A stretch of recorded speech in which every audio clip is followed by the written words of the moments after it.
Trouble in my way, trouble in my way. I gotta cry sometimes, have to cry sometimes. Trouble in my way, trouble in my.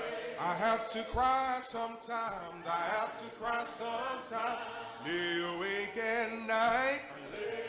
Well, but I know it's alright, that's alright. Said I know that Jesus, He will fix it after a while. Well, trouble in my way, trouble in my way. I've got to cry sometimes. Well, trouble in my way. I've got to cry sometimes. I have to cry some. I lay awake at night. But I know it's alright, yeah. Said I know that Jesus, He'll fix it after a while. Trouble in my home, trouble in my. I've got to moan sometimes.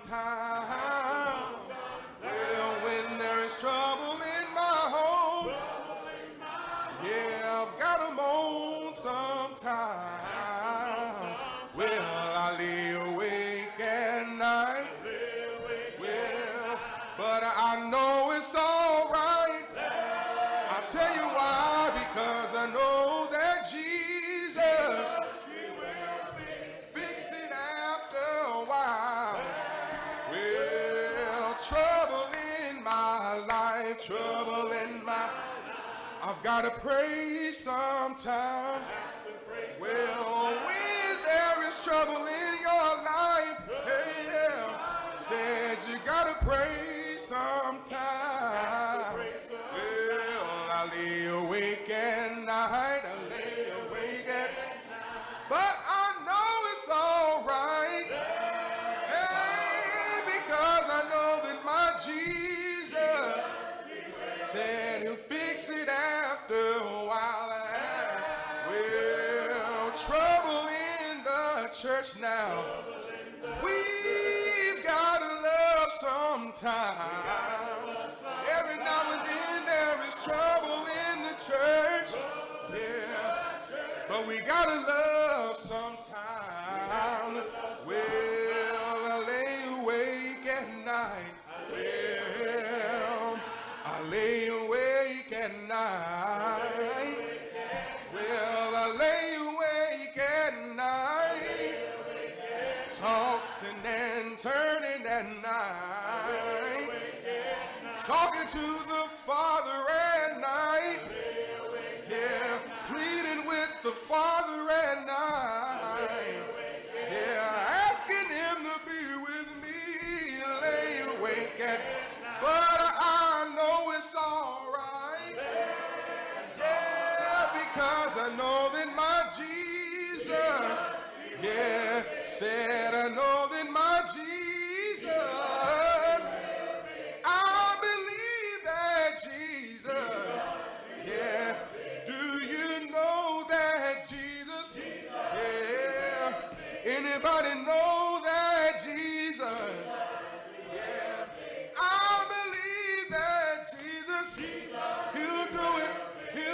I know that Jesus said He'll fix it after a while, after a while. Hallelujah, singing hallelujah. I've been running ever since I made a start. My days. All right, Jesus gonna make my I know that love way down in my heart. Yeah, oh, sing glory, hallelujah. Yeah, sing glory.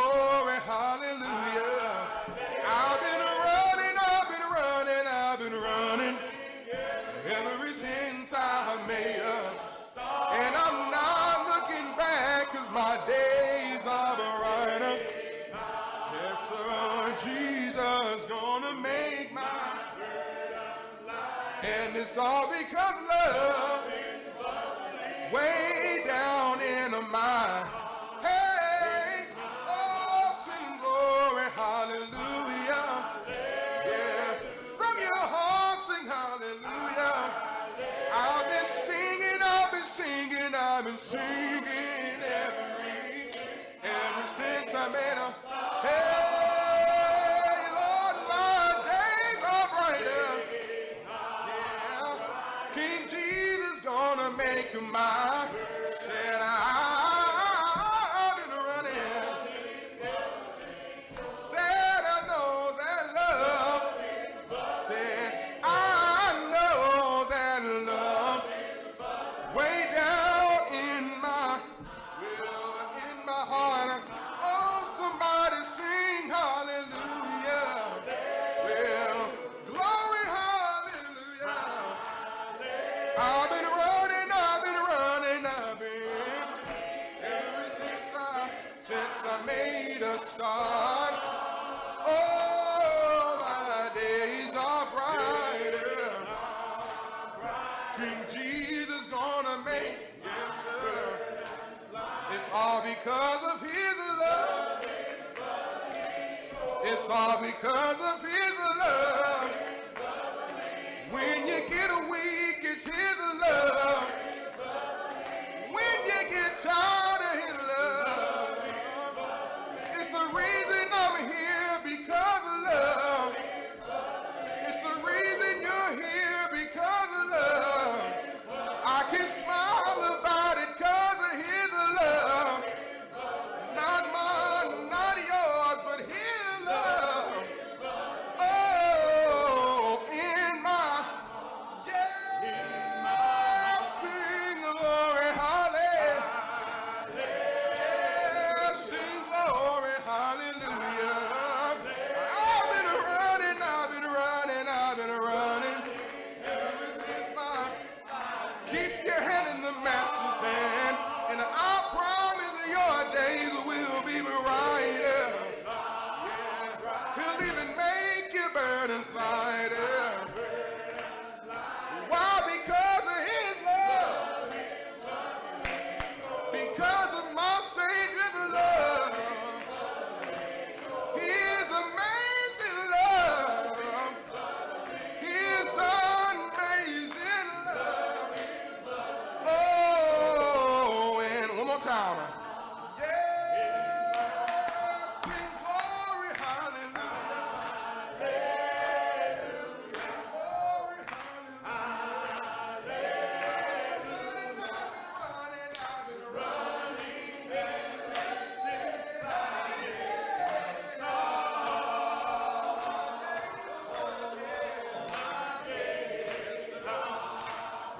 King Jesus gonna make my burden light. All because of his love. Yeah, because his love. Sing it for somebody that don't know about God's love. Yeah, it's all because of his love. That love that saved you, his love. That love that healed you, his love.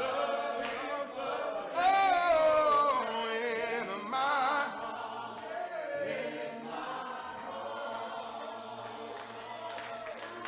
Listen. There's not a friend like the lonely Jesus singing, no, not one. Singing, no, not one. Well, none else could heal all our souls' diseases. No, not one. We're singing, no. Oh, and you know Jesus knows all about our struggles, telling you he will guide till the day is done away. Yeah, there's not a friend like the Lord.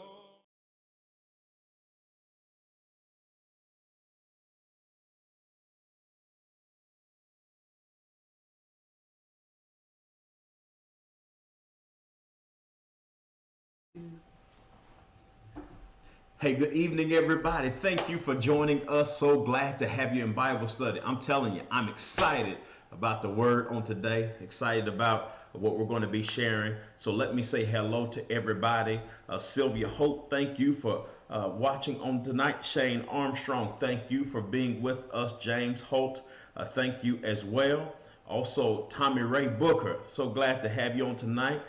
Deborah Anderson, Kimberly Barner Vincent, also Vivian Baxter, uh, Catherine Skates. So glad to have each of you all on. And if I didn't call your name, I just got to move on. So thank you, thank y'all for joining us. We appreciate you tremendously for being on. Make sure that you tag somebody, text somebody, share to somebody, start a watch party.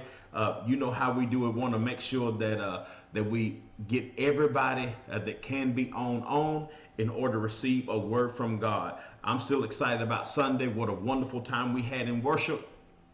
It was rich. It was beautiful.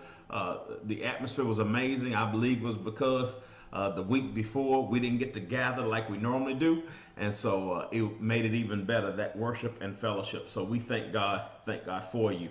I want to say again, last week we were blessed through our Black History program. On Wednesday of last week, we had our Black History program. So proud of our young people.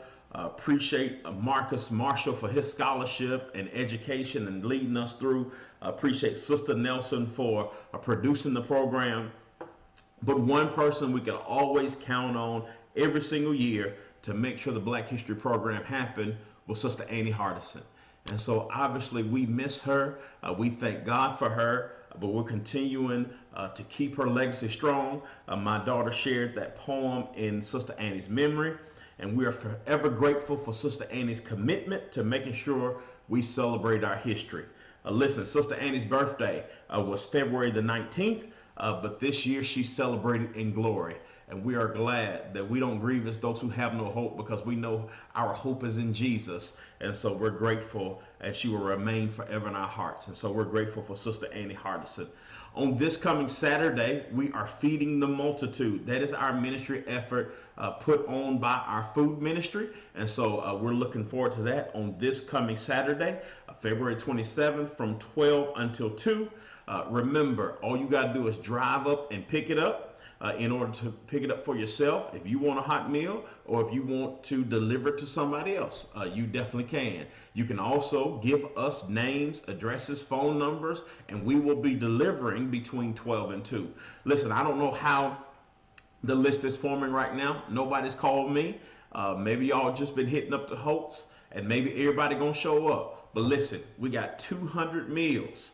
We're gonna have fried chicken. I saw a whole bunch of bags of potatoes today. So we're going to have homemade potatoes. And so macaroni and cheese, green beans, rolls. It's going to be a great meal. And so we need somebody to eat it. So if you all would help us, church family, help us to make sure that there are people that we are ready to bless and give this to. Of course, you can come by the building and pick it up, or we can deliver it. We just need names, addresses, phone numbers. So be proactive in this, y'all. Make sure that you are going through your list, making sure that you know, hey, I know this lady will be happy. This gentleman right here would be happy to have it. This family would be blessed by it. All of us know somebody who would be blessed by a hot meal. That's why we're doing it. And so this coming Saturday from 12 to 2, Feeding the Multitude, our hot meal giveaway effort.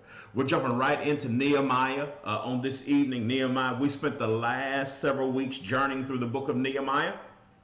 And through that journey, we've learned some valuable lessons. Let me do review for you real quickly before we jump into Nehemiah chapter number 4. So here's the few of the lessons that we've learned. That we're building something, but whatever we build, it all starts in prayer. You remember that whatever we're going to build as a church, as individuals, as families, whatever we build is going to first start in prayer. Then we transition. You remember that we talked about that there will be some times in our building that we have to press through our grief. We're going to lose people we love. We're going to sometimes we may lose a job. We may have a transition in our life, and that's going to bring a certain amount of grief, but that does not paralyze or stop us we got to press through our grief. So we learned that we're building something. It starts in prayer. Then we learned that we have to press through our grief. And then we also talked about more than just talking about our plans. We have to make the decision that it's time to start working now.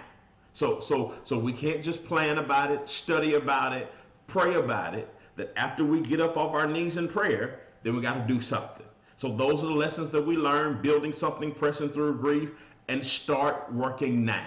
And so hopefully you have taken those tools and taken those lessons and now starting to apply it to your life.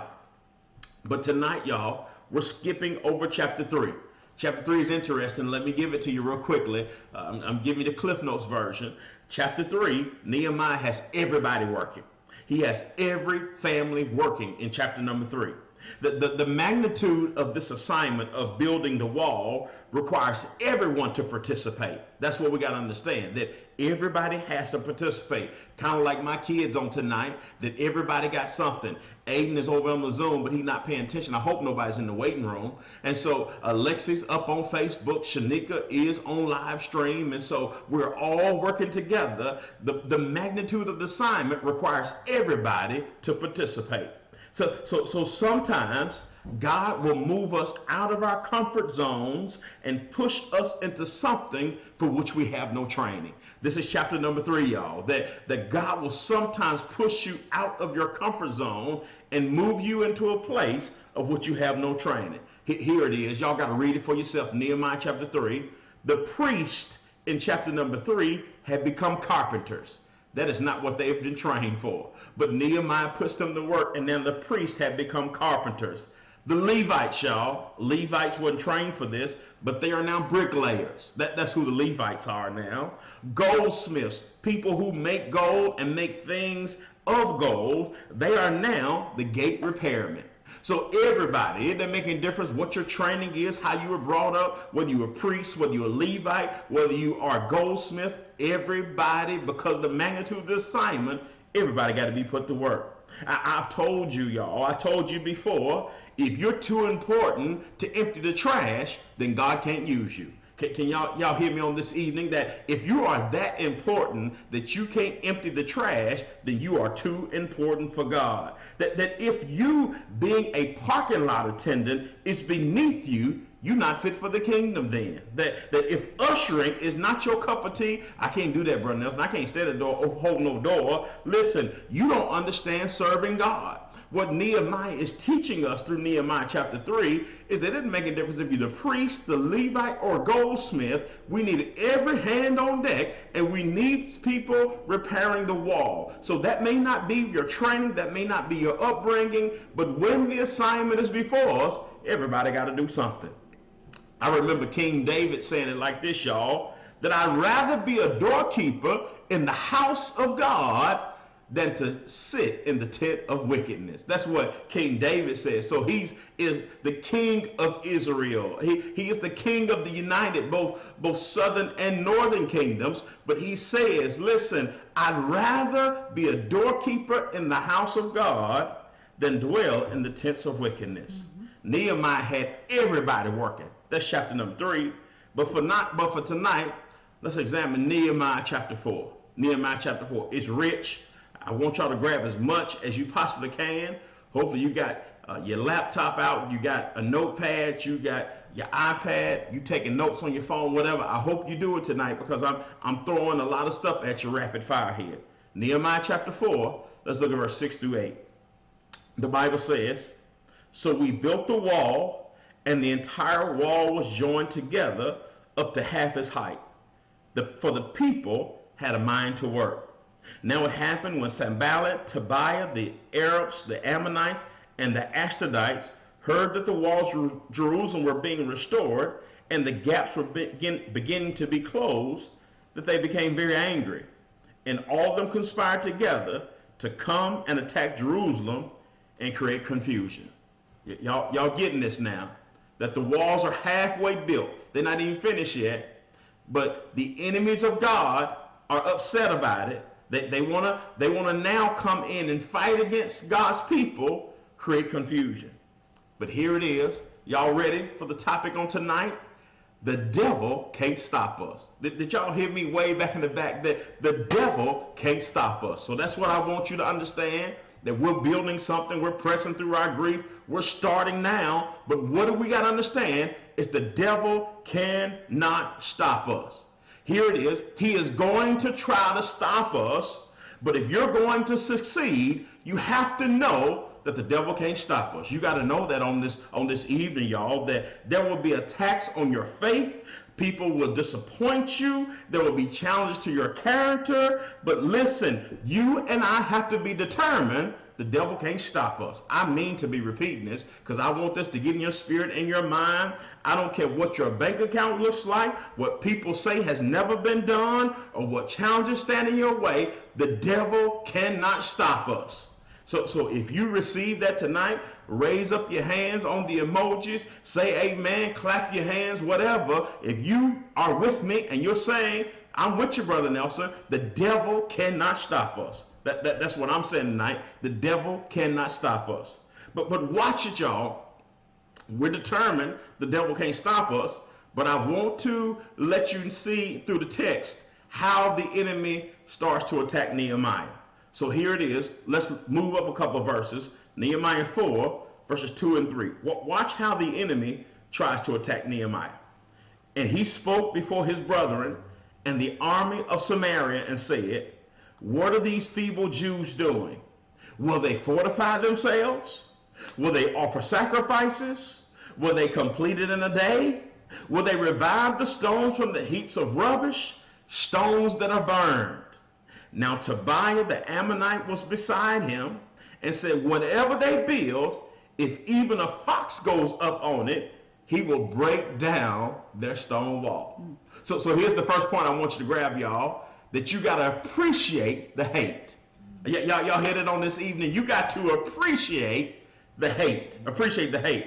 So Sanballat and Tobiah tried to rally others against the work of God's people. You heard them now. You heard them that they got to get somebody else to rally with them, somebody else to get on their side when it is that they're going against God's people. Here's the playbook of cowards. You hear what I said? The playbook of cowards. COWARDS, the playbook of cowards.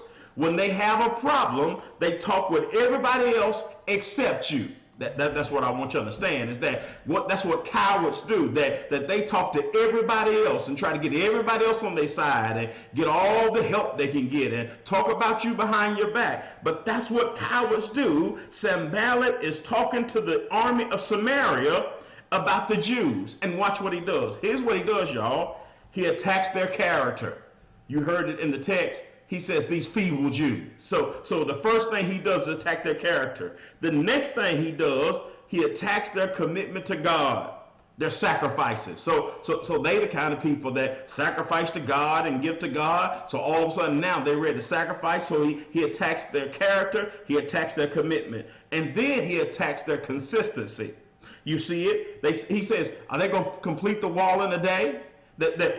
So are they going to hang in here for the time that it takes in order to build this wall? They're halfway done now, but are they going to get the rest of it done in a day? So he attacks their character, he attacks their commitment, then he attacks their consistency. Here is what I want you to grab. I want you to understand that you got to watch the Sanballats and Tobias in your life who talk to everybody else about you, but are afraid to talk to you. You watch him. I'm trying to give you the playbook of the enemy. That's what he wants to do, that he wants to talk to everybody else besides you because he's afraid of you. But here's what I need you to know, that the envy, the hate, and the ill will sent in the direction of God's people is proof now, is proof and assurance that the work that they are doing is of God. I think I need to rewind and say that one more time, that the ill will, the hate, and the envy that's being spewed their way is proof positive that they are working in the will of God. That when it is that you are in God's will, you always going to have haters. When it is that you are working for God and you're living for God, somebody ain't going to like what you're doing. As a matter of fact, last week, one of the members of Carmack sent me a text and said, Brother Nelson, remember this. Dogs don't bark at parked cars. I raised my hand when I saw that text. I said, I receive it. I know what you're saying. That listen, that if a car is parked, ain't no dog barking at that. But as long as you moving, as long as you going, as long as you're doing, some dog gonna bark. So let them bark all they want to and appreciate the hate coming your way, because it is proof that you are headed in the right direction. If people are hating on you, talking about you, running you down, oftentimes, again, it's simply confirmation that God is working through you and the devil is upset. Do you know that the devil is upset when you're doing right? The devil is upset when you're on the right track and that you're doing positive things in the community, in the neighborhood. It is just what the devil is going to do. He is going to attack the people of God. So that's what Sanballat and Tobiah are doing. They're attacking the people of God. But I want you to grab it one more time. You got to appreciate the hate. Appreciate the hate. So instead of complaining about the attacks, I want you to appreciate the hate. That's what I want you to do. Because here it is, y'all, and you got to grab this. You got to grab this. Without a death, there can be no resurrection. Did y'all get that on this evening? That without a death, there can be no resurrection. Everybody celebrates the fact that Jesus got up, but can you appreciate the suffering that he endured? I'm just trying to help you understand. Appreciate the hate, because there has to be some hate on your way to the cross. There has to be some hate on your way in the grave. But on that third day, he rose with all power in his hand. So the next time you find out somebody is talking about you, thank God that they introducing you to somebody new. See, they didn't even know me before you start talking about me. So now, because you talk about me, now they want to know who I am. So thank God that somebody's talking about you. When people turn their back on you, thank God that you know who your real friends are before you need a friend. I'm grateful for that. I don't want to have friends that are fair weather. I want God to reveal them before I need them in order to know who my friends are where I really need a friend. The enemy thought that he was going to shut the church down 11 months ago when we had to shelter in and we had to go all online. But listen, many of our preaching and teaching audience have exponentially grown since everything went online. I'm telling you that there are people on tonight that you didn't even know me 11 months ago, that you didn't even heard me preach or teach 11 months ago. But now you are faithful and you attend online. You hear every Sunday, every Wednesday, and I thank God for you and I appreciate you. But I'm just helping you to understand that sometimes you have to appreciate the hate, appreciate the hurt. Hey, Joseph said it best, y'all. You meant it for evil, but God worked it out for my good. You remember Joseph told his brothers that what you meant for evil, God worked it out for my good. Right. So here it is. That's number one. Appreciate the hate. Drop down with me to verse number 10 now. Nehemiah 4, verse number 10. So then Judah said, the strength of the laborers is failing rather, and there is so much rubbish that we are not able to build the wall. That's Judah. Judah is part of God's family. So the number 2 point I want you to really receive on this evening, appreciate the hate, but you have to stop repeating the enemy's rhetoric. Did y'all get that? Stop repeating the enemy's rhetoric. Sanballat, the enemy of God's people, asked a question in verse number 2. We just read it. He said, will they revive the stones from heaps of rubbish? That's what Sanballat said in verse number 2. But then we just read in verse number 10 that Judah, who is a part of God's family, says there is so much rubbish we are not able to build the wall. Same rhetoric, same language. So the enemy of God says one thing and they're hearing it, and now they start repeating what the enemy is saying. So here it is. I want you to grab it. Stop repeating the enemy's rhetoric. Judah now, who has witnessed the greatness and power of God, is repeating the rhetoric of the enemy. What does that look like?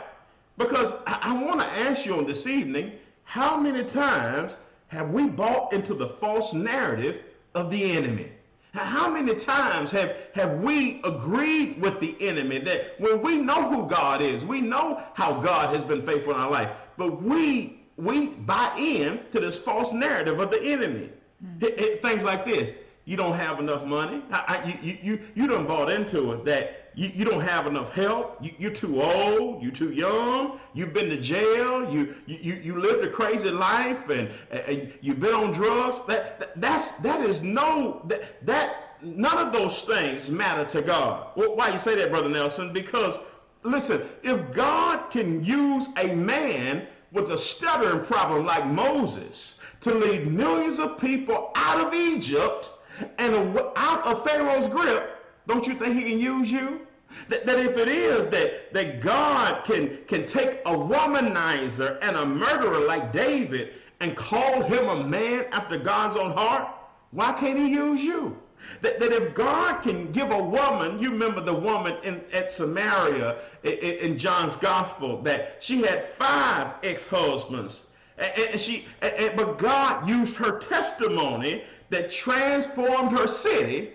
Listen, if God can do that with Moses, with David, with this woman for Samaria, can't you be an option for him as well? God's not looking for perfection. He's looking for somebody to be willing to be used by him.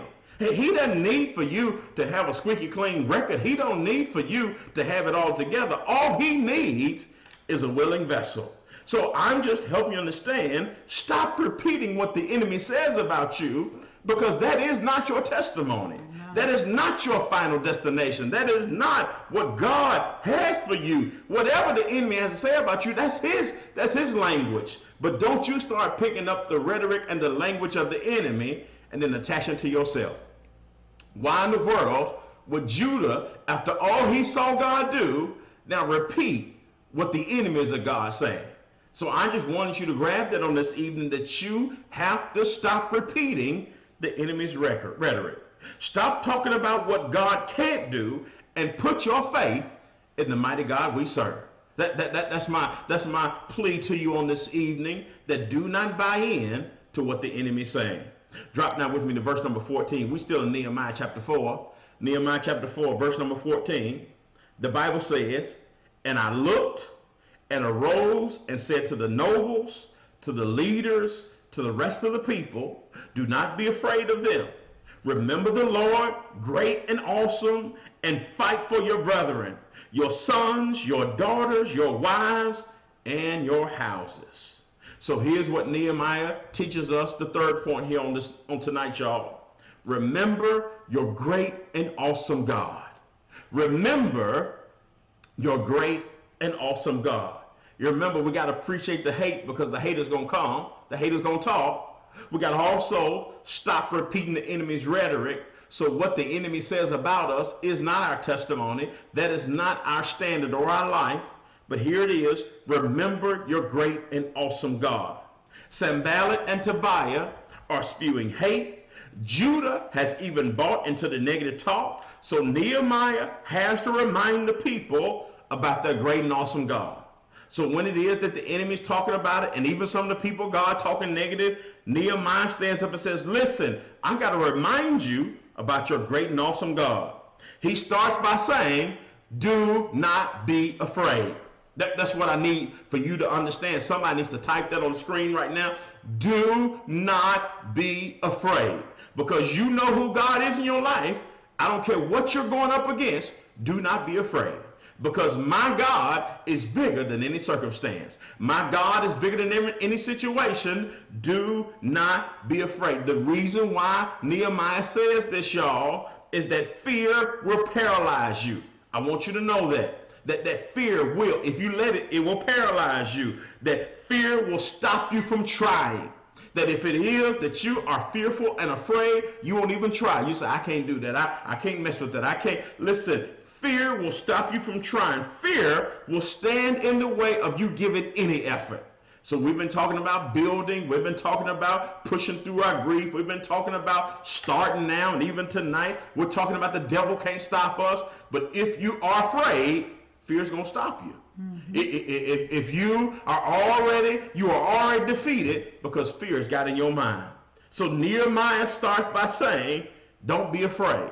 But then he transitions. You see it. He says, remember the Lord, who is, you heard it, great and awesome. Remember the Lord, who is great and awesome. So Nehemiah would say, he would say this, y'all. He said, remember the Lord who brought you through the Red Sea.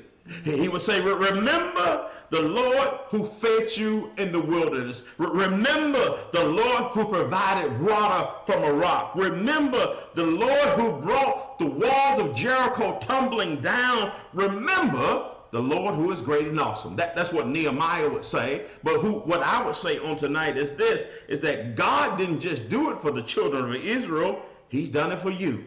And sometimes we have to be reminded about our great and awesome God. So here it is. I'm your preacher. I'm your teacher on tonight. So let me remind you about your great and awesome God. He woke you up this morning. Didn't he wake you up this morning? Listen, he put food on your table. He kept a roof over your head. That he has you in your right mind. Remember your great and awesome God. It's important, y'all. It's important. Because the enemy's plans is to make you forget the testimony of God in your life. That's the enemy's plan. So if he can cause you to forget what God has done for you, because listen, God just woke you up, you driving on the way to work, somebody cut you off, and you using words that don't raise up the mighty name of Jesus. You done already forgot he woke you up this morning. That you got food on the table, but it ain't what you really want. And so you forget to tell God thank you for the food on your table because it ain't really what you want. And so the enemy has a way of making us forget that we serve a great and awesome God. So what the enemy's plan is, he wants you to forget and give you convenient amnesia. That's what he wants to do. He wants to give you convenient amnesia. But the enemy, listen, he cannot take away your testimony, but he can convince you that your circumstance is more powerful than who God is in your life. I think I need to say that one more time. It's that the enemy can't take away your testimony because your testimony is sealed. God has already done it. He's already showed up. He's already been a bridge over troubled water. He's already been a rent payer. He's already done all that kind of stuff for you. So he can't change that. But what he can do is present your circumstance in such a way that you forget and feel like that circumstance is more powerful than the God in your life. But here's this last thing I want you to grab, y'all, in verse number 14. Don't miss this last piece. This last piece, he says, then only do you can't be afraid. Can't be afraid. And then he also says, listen, you read it. Let's look at it. He said, Roll said to the nobles, don't be afraid of them. Remember the Lord. He's great and awesome. But then he says, fight for your brethren. He says, fight for your sons, your daughters, your wives, and your houses. So don't miss that last piece. Is that we can't be afraid. We got to remember our great and awesome God, but then we got to fight. I did tell you that we got to get up off our seat of do nothing and do something. We got to start working now. And so I've got to fight for my family, that I got to fight for my son. I got to fight for my daughter. I got to fight for my church. I have to fight for my community. You got to fight for what it is that God has put before you. We will not lay down and roll over and play dead. The devil cannot stop us. We are going to fight. That's what Nehemiah says is, listen, you got to fight. You can't put your head in the sand and act like that, it's all over. No, we got to fight. I don't care what the enemy says. We have to fight, and we got to fight for the greater good and what we know that God has put before us. So that now segues us into verse number 17. Verse number 17. I usually give y'all 3 points. I'm giving you 4 tonight. It's a bonus track. Here we go. Verse number 17. Those who built on the wall and those who carried burdens loaded themselves so that with one hand they worked at construction, with the other they held a weapon. Y'all get that on this evening? I think I need to read verse 17. That's powerful, y'all. Those who built on the wall and those who carried burdens loaded themselves so that with one hand they worked at construction, and the other hand they held a weapon. So here's my last point I want to give you, that sometimes that we got to fight while you build. Isn't that good, y'all? That you got to fight while you build. The people of God, they had two jobs. Nehemiah tells them they got two jobs now. If you're on the building committee, you out here in construction group, you got two jobs. Number one, you got to build a wall. That's your first job. Number two, you got to protect yourself from the attacks of the enemy. Because what Nehemiah is teaching us and telling us is that the work of God cannot stop just because we're getting attacked. We're going to get attacked. That the things are going to come our way. Issues are going to come up. Challenges are going to come up. People are going to talk about you. They're going to attack your character. But the work of God cannot stop just because we're under attack. And so the enemy of God cannot stand. The enemies of God, let me say it that way. The enemies of God cannot stand in the way of the progress of God's people. Everything is not going to go your way all the time. Listen, every day is not going to be perfect. Life will present challenges. I just want you to understand. I want you to have a clear understanding that every day is not going to be peaches and cream. It's not always going to be flowers and roses. That sometimes your wife going to burn the bread. Not mine, yours. That sometimes your husband going to come home and act a fool. That sometimes your children are going to act like that they don't know God. But in spite of the challenges you face in your family, in your marriage, in your relationships, the work of God cannot stop. What you look like saying, I ain't going to church because things ain't working out today. What do you look like saying that I'm not going to serve God anymore because my marriage is going through? That's the time you ought to lean closer to God. When challenges arise, when issues happen, you ought to move closer, closer, and closer to God. Keep building, and while you're building, protect yourself. While you're building, protect yourself. I'm going to teach you tonight a word that Nehemiah taught the wall builders.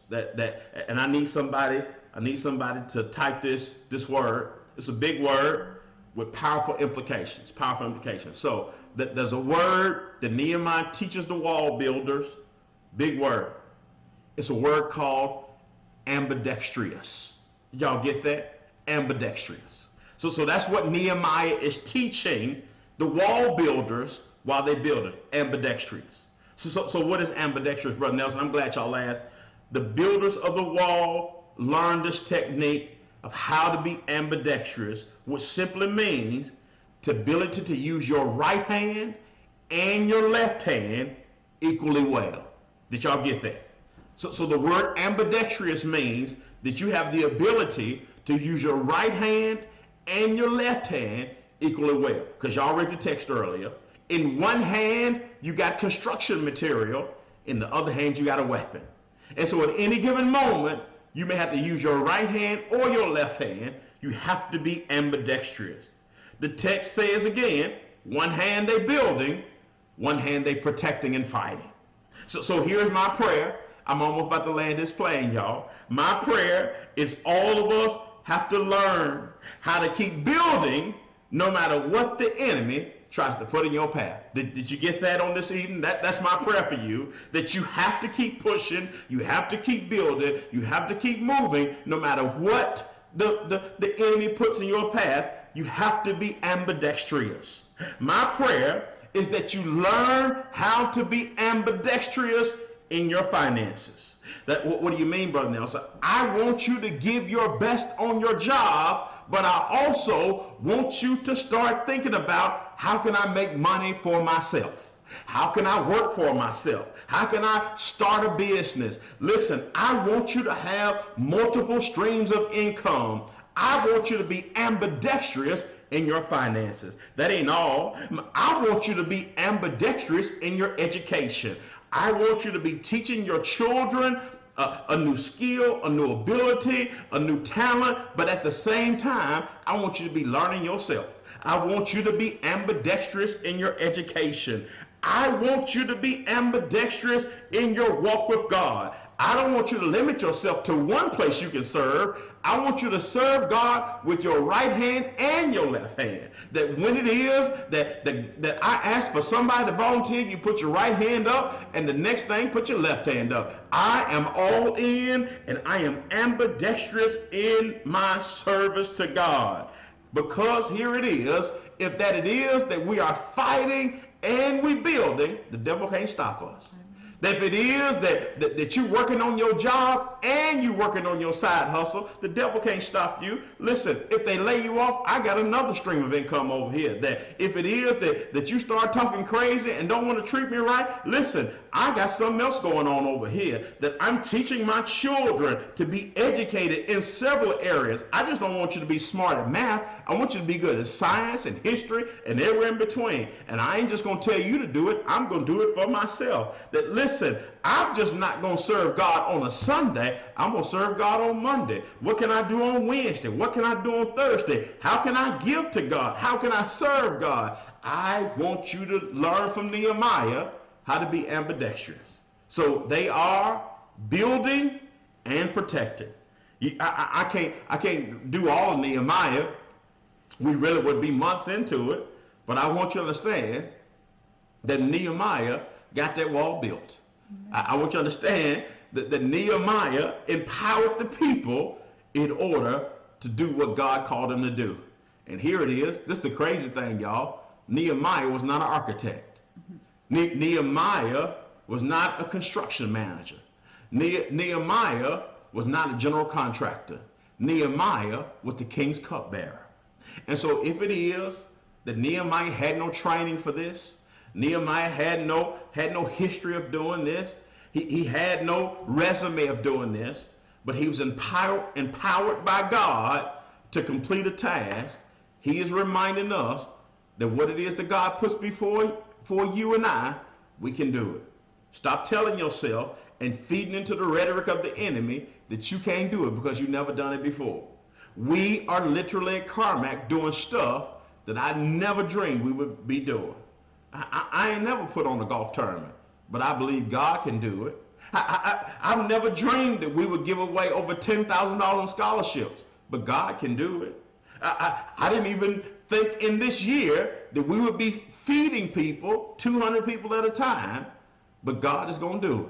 So I'm just helping you understand that you may not can do it within your own power. As a matter of fact, we cannot do anything in our own power, but through God, all things are possible. Amen. So we give God all the glory, all the praise, all the honor, and say, God, whatever you put before us, just help us, God. We want to pray to you and allow you to lead us, because we know this, as long as we follow you, the devil can't stop us. I hope you receive that word on this evening. I hope it finds a resting place in your heart and mind, that you are determined on this evening that the devil will not stop us. Listen, if you have prayer requests, I want to pray for you before we get off on this evening. I want you to share those prayer requests. Lexi is monitoring Facebook right now, and so if there are prayer requests on Facebook, Miss Alexis, if you would share that with us and let us be praying for you. If you want to go to our website right now, carmackchurch.org, and hit that prayer request form and share that with us. If it is that we don't get to those, or they come in after we off on tonight, please know we're praying for you. Those who shared prayer requests after a service on Sunday, we're honoring those prayer requests, and we have prayed for you. And so we thank God for you, and we're lifting up God and praying that he does everything that you desire, and you again line up with his will for your life and hear God's answered prayer and know what he's doing. Listen, on tomorrow evening, Wednesday Bible stories will be happening. Wednesday Bible stories for our young people. Again, thank you all for leading your young people. And Wednesday Bible stories is for our younger than teenagers. So Sister Tangela Polk will be on tomorrow. She's done a wonderful job. We thank God for her. And so she will share that Bible story. Then we'll have questions at the end, and you answer those questions. Submit that through the description area, and we'll get those. And listen, we're giving prizes away. Everybody who answered the questions correctly, we got a prize for you. And so please do that. We appreciate that. Also, tomorrow night, our teenagers are in their Zoom class at 7 p.m. So teenagers, we appreciate you jumping on. Thank you, parents and grandparents, for urging your teenagers to get on. We need them to stay connected in the Lord. They got all kind of stuff, being thrown at them from every way, and so we want them to have some time with God and the people of God. Appreciate Brother John Jenkins, who is leading that class right now, and looking forward to that. So teenage class at 7, Wednesday Bible stories at 7. Remember, Friday prayer call. If you have not been on the Friday prayer call, I'm telling you, you're missing a treat. And so all you have to do is dial the number and just put your phone on mute, and you can just listen. Or you can share your prayer request through that avenue, and we'd be happy to be praying for you. 508-924-5839, 508-924-5839. Dial that number, and you're in. Many of you are on the conference call line on this evening. We thank you for joining us there. Thank you for joining us on Zoom. Thank you for joining us on Facebook Live. Thank you for joining us on our website. And thank you for joining us on the YouTube channel. Wherever you're joining us, we appreciate you. And then on Sunday, this coming Sunday, for those who join us in person, we will be serving breakfast on Sunday. Serving breakfast at 10 a.m. Let me give you the menu. Sausage, bacon, biscuits, hash browns, eggs. Is y'all mouth watering yet? It's going to be good. So 10 a.m. breakfast is going to be served. And so we're starting at 10 a.m. for breakfast. Worship starts at 11. Now we're going to shut it down at 10:45 because you can't be down there eating and we are in worship. And so we're going to shut it down about 15 minutes before service starts. But come on out and get you some breakfast, get your day started well. We're just doing something different, and we're excited about the opportunity to fellowship together. And we're staying social distance for anybody who worried. We got several classrooms. You can go in the classroom by yourself.